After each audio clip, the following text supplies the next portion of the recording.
Noisy Pixel. What's up, nerds, and welcome to another Noisy News Week for the week of July 4th, 2020. Here's where I fill you in on some notable news posted to noisypixel.net this past week. Starting off the news roundup, we had Bit Summit going on in Japan over the weekend, and it was kind of weird because it was the first live stream event, so they did their best to organize that, and they just had tons of indie developers showing their stuff. So if you can, go to their YouTube page and check out everything that they showed. For games that we covered, one of the more notable announcements was that Inti Creates announced that Bloodstained Curse of the Moon 2 will launch on PlayStation 4, Xbox One, Nintendo Switch, and PC on July 10th. This is a brand new adventure with new characters, and it looks really good, and we don't even have to wait long to get it, so be prepared for our coverage of that game soon. Also, the developer announced that we are finally getting Azure Striker Gunvolt III, developed for Nintendo Switch. It has a new character named Kieran, not to be confused with the meme character Karen, who we all might know one or two of. Moving on, Thinking Stars hosted a live stream during the Bit Summit event, giving players a look at Nano Mutation M. What a name. They showed gameplay of it. It's extended. We have the no commentary version on the site, so be sure to check it out. They're stressing that this is all like waifu action and stuff like that, and people are really like grabbing onto that. But the whole waifu angle is getting kind of cringy in my eyes. I mean, don't get me wrong, I'm a fan of the waifu, but to use that as your only marketing platform, it's just going to get old after a little while. You got to balance it. You got to put a little waifu here, but then stress how this isn't just a waifu game, because then that's the only players you're going to get. You got to be broad as an indie developer, and that kind of sucks. I mean, games like Undertale took off, and that reached people that never really played RPGs before. So knowing that, you can't put all your eggs in one waifu basket, is what I'm trying to say. But game looks dope. I have no goddamn water. Softstar released a new trailer for the action RPG Yoon Sword 7. This is in development for PlayStation 4 and PC for a 2020 release. It is from the developers of Sword and Fairy 6, so I wouldn't expect too much, but the game does look kind of cool as a Souls-like indie game by Chinese developers, and they show promise. I don't want to get ahead of myself. This game might not be that good, but it looks okay. It looks a lot better than Sword and Fairy 6, I'll give you that. Bandai Namco released a new trailer for their action RPG Sword Art Online Alicization Lycoris, coming to PlayStation 4, Xbox One, and PC on July 10th. We don't even have to wait long for this game. This trailer shows the battle system and the characters, and I'm hyped on this game. I haven't seen very much hype from others, but I also haven't been talking to anybody, so that might be the case. I'm very much in a box of my own thoughts until I share them with you. NIS America announced that RPG Maker MV will launch on PlayStation 4 and Nintendo Switch on September 8th. This is funny because a couple weeks ago we announced RPG Maker MZ is coming to PC from Degica, and I was like, the hell is RPG Maker MV? Well, here it is, and guess what? Xbox One version? See you later.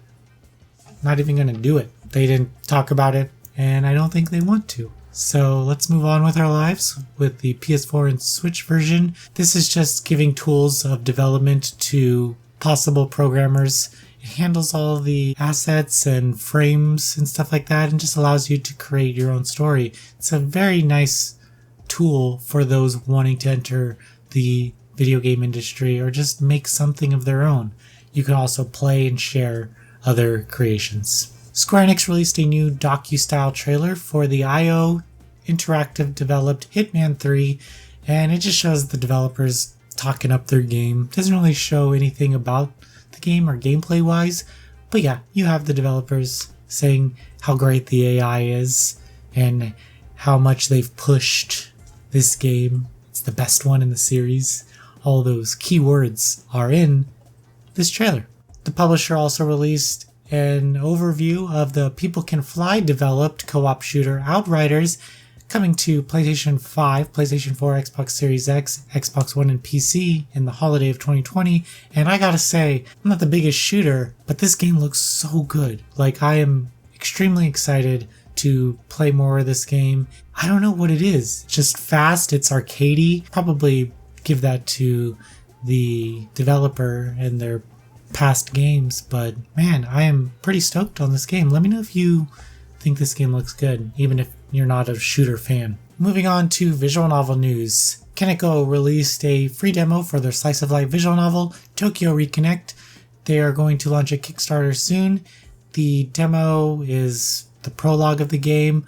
I don't know. They just told us that they have a demo and they asked us to cover it, so I did. Yeah, check it out. It looks interesting. There was a Muv-Luv Summer Expo where Anchor announced that Muv-Luv Photon Melodies will be released in the summer of 2020. We'll get more news later on in July, but it'll launch for $29.99 on Steam. This game was a part of the Kickstarter years ago, and it was got a stretch goal. It was on Steam Greenlight. That's how long it was. It has like 3 side stories. They're very long games. I believe one of them is almost as long as Extra, if not longer. We'll be getting that soon, but that's not all. They also announced that Muv-Luv Unlimited, the days after, will be coming to PC later in 2020. More Muv-Luv?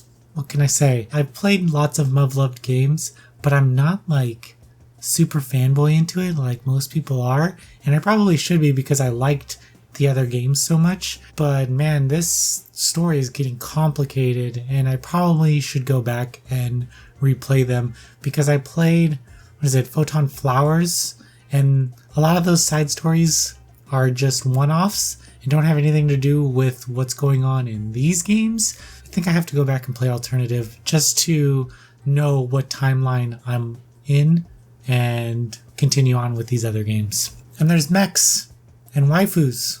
How can you go wrong? Manga Gamer announced that the Parade developed boy love visual novel Room Number 9 will release on PC, via Steam, and Manga Gamer on August 6th. This game is kind of troubling. It has torture and horror elements. I'm kind of scared to play it. It's like these 2 guys are trapped in this room and they need to do things to get out, and those things might even be cutting off your arm. I don't know. It sounds scary, but we'll see. I'll make Jacob play it. Previews on the site. We have No Straight Roads, Kingdom Hearts Dark Road, and The Waylanders. Reviews on the site. We have Mr. Drillland, Ninjala, Death Come True, and Romancing Saga Reuniverse. And guys, that's it. Kind of a short video today. There's not many announcements after all of those reveals last month. We're headed into like the down season where we can just chill, play some games. That probably won't last long because more and more games are announced each week. Thank you so much for hanging out and have a great week. I'll see you soon. Bye.